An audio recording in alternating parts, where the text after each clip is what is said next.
ஒரு டைம் இந்த புளியோதரை பேஸ்ட் செஞ்சு ஸ்டோர் பண்ணிட்டீங்கன்னா 1 மாதம் வரைக்கும் கெட்டு போகாது. ஈஸியாக புளி சாதம் ரெடி பண்ணிடலாம்.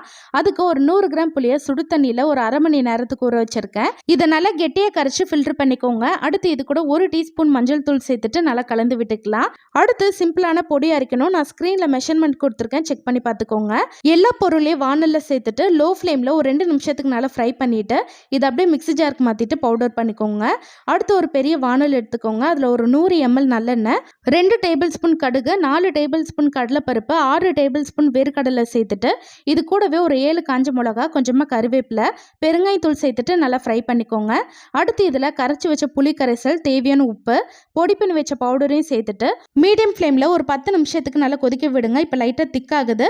இந்த ஸ்டேஜில் 1 டேபிள் ஸ்பூன் நாட்டு சர்க்கரை சேர்த்துட்டு இந்த அளவுக்கு எண்ணெய் பிரிஞ்சு வந்தோடனே அடுப்பு ஆஃப் பண்ணிடுங்க. தேவையான அளவு புளி கரைசலோட சாப்பாடு கலந்துட்டிங்கன்னா சூப்பராக புளி சாதமும் ரெடி ஆகிடும்.